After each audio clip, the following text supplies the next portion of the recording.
é do SOS Guará? Eu gostaria de fazer uma denúncia. Qual o meu direito como consumidora? A gente está precisando de ajuda.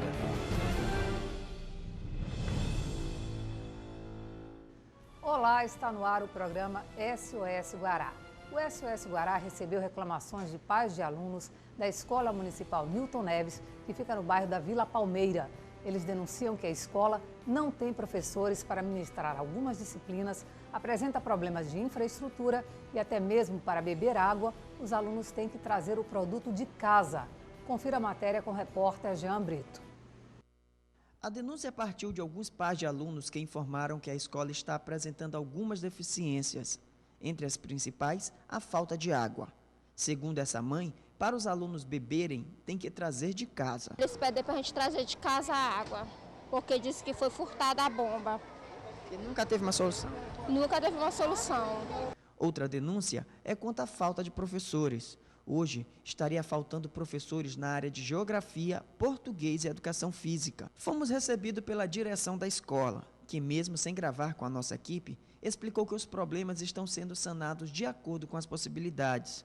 Segundo a diretora-geral Marília Pereira, a bomba d'água já foi consertada e a água voltou ao normal. As goteiras não existem mais e agora vai ser trocada a calha de zinco que está com problemas. A diretora concordou que está com deficiência de professores, mas não disse quando vai ser resolvido o problema. O programa SOS Guará recebeu uma denúncia de menores e jovens que ficam no retorno da Forquilha, assediando os motoristas que param no sinal de forma muito agressiva. A maioria é usuária de drogas lícitas e ilícitas. Alguns ficam cheirando cola e querosene à luz do dia enquanto abordam os condutores de veículos. A Polícia Civil, em parceria com o CAPS, Centro de Atenção Psicossocial, havia retirado os menores das ruas de São Luís, incluindo a rotatória da Forquilha, mas eles estão de volta intimidando quem passa no local. Uma nova legislação protege os consumidores que têm o hábito de fazer compras virtuais. A partir de agora, este tipo de comércio tem regras específicas e que tornaram as vendas pela internet mais rigorosas. Dados como o CNPJ e o endereço da empresa devem ser fornecidos aos clientes. Comprar pela internet é certamente mais cômodo. Nada de shoppings ou centros comerciais lotados. Bastam alguns cliques e a variedade de produtos é grande, a entrega é rápida e em domicílio. Pelo menos deveria ser, mas tem muito site dando trabalho para os consumidores. E para amenizar os problemas das compras eletrônicas, o governo federal aprovou um decreto que passou a valer esta semana. O decreto torna rígidas e incluindo no Código do Consumidor as regras de vendas do comércio da internet. A partir de agora, todo site deve exibir o CNPJ da empresa ou CPF da pessoa responsável. Deve informar o endereço fixo onde o fornecedor possa ser encontrado. As ofertas devem descrever as características dos produtos, incluindo os riscos à saúde das crianças e segurança dos clientes. O fornecedor também tem a obrigação de informar se o produto está ou não disponível. Os preços, modalidades de pagamento, prazos de entrega e qualquer despesa extra devem ficar claras para o consumidor. As regras também valem para os sites de compras coletivas. O direito ao arrependimento também foi preservado. Mesmo assim, é preciso ter cuidado. O decreto presidencial que entrou em vigor hoje tem esse objetivo de fazer com que as informações sejam as mais claras possíveis quanto ao endereço do fornecedor, CNPJ, né, para que o consumidor, em eventual problema que venha a ter, possa encontrar o endereço físico do fornecedor para notificá-lo. E se o consumidor se sentir lesado, fique atento às dicas. O consumidor ele deve sempre guardar todos os protocolos de compra, tá? Estar munido com a nota fiscal do produto, o teor da oferta do site, que muito embora seja a obrigação do fornecedor guardar as ofertas, mas o consumidor seria bom que ele sempre guardasse o que foi ofertado para ele e recorrer aos órgãos de defesa do consumidor, quer seja PROCON ou Juizado Especial. Se você quer participar do programa SOS Guará, tem alguma denúncia a fazer, ligue para nós. 3194-1980, 9194-6774 ou envie um e-mail para sosguará@tvguará.com. Nós vamos ao intervalo e voltamos já.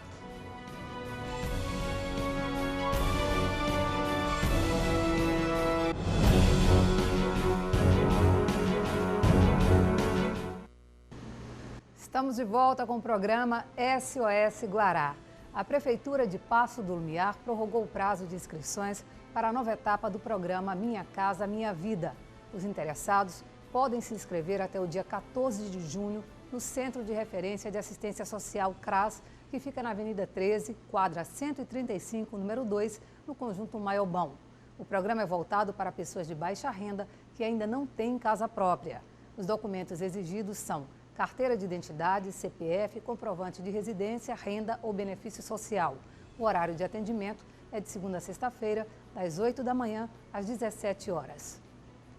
A equipe de reportagem do SOS Guará acompanhou a vistoria que a Defensoria Pública e a Secretaria de Cidades fez hoje em residências no bairro da Camboa. Os donos das casas reclamam que desde o começo das obras de construção da Avenida 4º Centenário, suas moradias tiveram as estruturas comprometidas. Os moradores da Camboa, próximos aos apartamentos do projeto PAC Rio Anil, reclamam das dificuldades enfrentadas desde que a obra da Avenida 4º Centenário começaram. Eles alegam que os trabalhos prejudicaram a infraestrutura das casas, que estão, na maioria, rachadas. O esgoto que sai dos apartamentos é despejado na rua principal. Além disso, os moradores dizem que a marginalidade aumentou no local. Toda a comunidade foi proibida de fazer qualquer tipo de trabalho na sua residência, entendeu? Então hoje está nesse impasse, você não sabe se você sai, se você fica.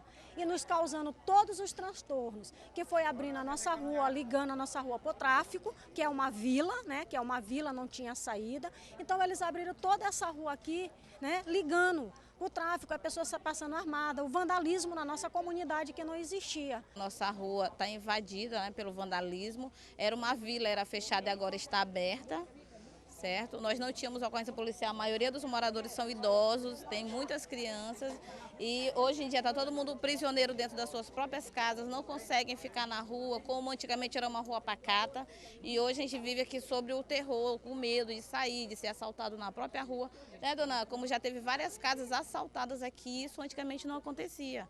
Outro problema é que as correspondências não estão sendo entregues, porque o cadastro da rua foi modificado desde que a obra começou. Não tem mais Vila Gorete. Não existe mais. Não, porque já aconteceu. Não existe mais. Não existe mais Vila Gorete. Rua Gorete também não.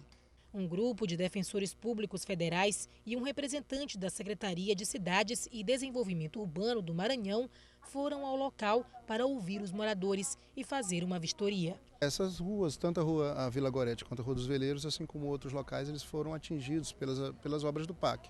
O que a comunidade está querendo é justamente a presença dos órgãos envolvidos na execução da obra para poder esclarecer como é que vai ser as melhorias, qual é o projeto de urbanização, porque uma das maiores, digamos assim, preocupações da população acaba sendo a própria questão da informação, que às vezes não chega até eles. E a Defensoria está tentando justamente intermediar, trazer esses órgãos responsáveis até aqui para que possa esclarecer as pessoas e que eles fiquem tendo uma noção de que forma eles vão ser impactados. A área, com aproximadamente 70 casas e 230 moradores, foi atingida pela obra da Avenida 4º Centenário, executada pelo governo do estado.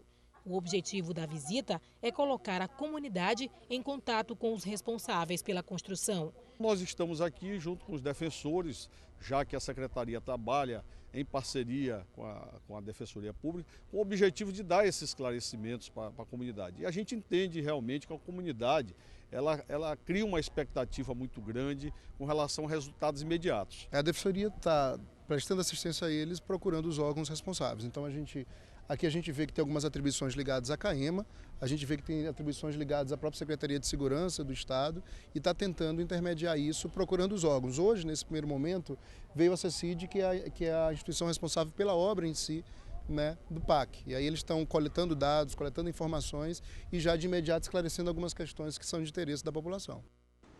A maioria dos brasileiros trabalha durante décadas sonhando com a aposentadoria. Na prática, a realidade pode ser um pouquinho diferente. a renda familiar cai bastante e muitos repensam a decisão de se aposentar porque precisam pagar as contas do orçamento doméstico.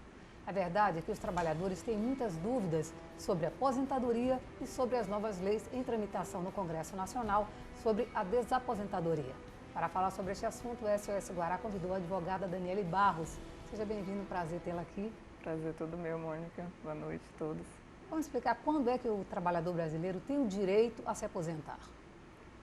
Bom, primeiro é interessante a gente dizer que existem basicamente 3 tipos de aposentadoria. Por idade, por tempo de contribuição e a especial. A aposentadoria por idade para mulher com 60 anos, para homem com 65 anos e tem um tempo de carência. Isso a gente vê na lei 8.212, que tem o tempo de contribuição mínimo para cada um. A aposentadoria por tempo de contribuição, ela se divide em 2 espécies. A aposentadoria por tempo de contribuição integral e a proporcional. A integral é o quê? Você precisa completar, o homem 35 anos de contribuição e a mulher 30 anos. Tá? E não tem a questão da idade, você só precisa desse tempo de contribuição.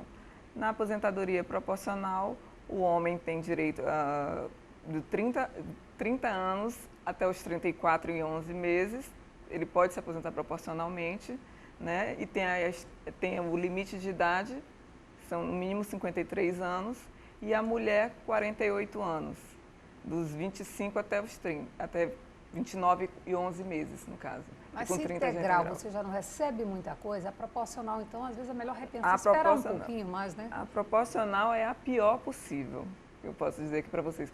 Porque a integral já não é integral porque incide o fator previdenciário sobre o benefício. A proporcional, além disso, ela já começa a contar só com 70% da tua média.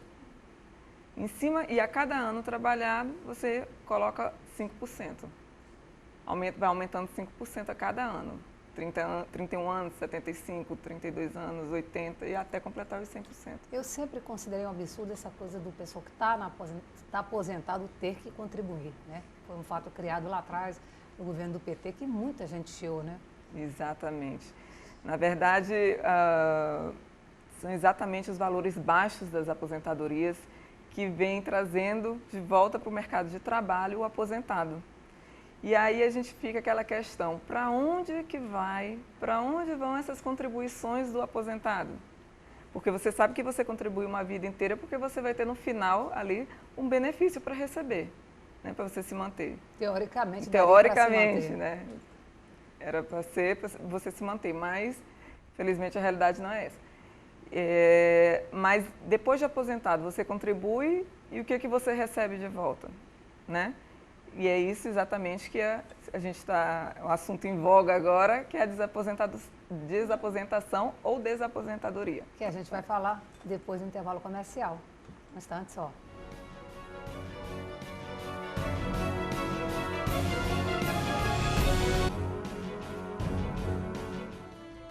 Estamos de volta com o programa SOS Guará. Hoje a nossa convidada é a advogada Daniele Barros, falando sobre aposentadoria e desaposentadoria. Queria saber um pouquinho sobre aposentadorias especiais, aquelas categorias profissionais que têm direito, né, a uma coisa diferenciada, um tratamento diferenciado. Exatamente. A aposentadoria especial, ela é concedida para algumas categorias profissionais, certo? Existe a do professor, né, existe, por exemplo, os trabalhadores que recebem adicional de periculosidade e de insalubridade. Por quê? Porque estão sujeitos a condições mais adversas de trabalho. Então, para eles, o tempo de contribuição é diferenciado. Eu posso te citar aqui o exemplo do metalúrgico ou do eletricitário, que com 25 anos ele se aposenta. 25 anos, todos esses exercidos em atividade especial. Tá? Não quer dizer que só se ele receber insalubridade, pode ser que a empresa não pague, né? Que ele tenha direito a isso, que ele exerça atividade especial. Se ele completar os 25 anos, ele tem direito à aposentadoria especial com 100% da média, é a aposentadoria mais benéfica, né? 100% da média e não tem a questão de limite de idade. E tem umas aposentadorias também por invalidez, que até recebi aqui um e-mail de um telespectador dizendo que está tentando, que tem um laudo, já foi 2 vezes ao INSS e não consegue se aposentar por invalidez, porque a burocracia é muito grande. Muito grande. O governo cria muito entrave, na verdade, né, na hora de pagar. É muito difícil se aposentar, até porque para você se aposentar por invalidez, você tem que primeiro passar pelo auxílio-doença. Não existe nem a possibilidade no site, na hora de você agendar, que hoje em dia tudo é agendado pelo INSS, de você se aposentar por invalidez. Primeiro tem que passar pelo auxílio-doença, mesmo assim você passa por toda aquela perícia, eles não aceitam, tem questão do laudo, os peritos às vezes não são os especialistas no caso do segurado, da doença que o segurado apresenta. É muita burocracia, realmente. Vamos falar um pouquinho agora sobre o projeto de lei em tramitação no Congresso Nacional que trata da desaposentadoria. Que avanço isso representa para o trabalhador brasileiro? Avanços enormes, Mônica. Só para tu teres uma ideia, são mais de 1.600.000 brasileiros que estão aposentados e continuam na ativa. Sinal que a aposentadoria, insatisfeita, né, que gostaria de rever esses valores. São obrigados a voltar ao mercado de trabalho.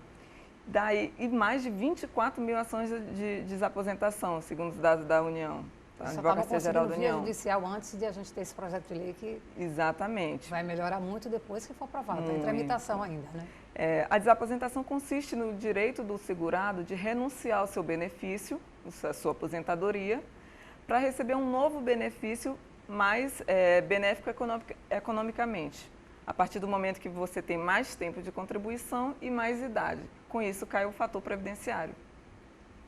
Quer dizer, caindo o fator previdenciário, aumenta o seu benefício.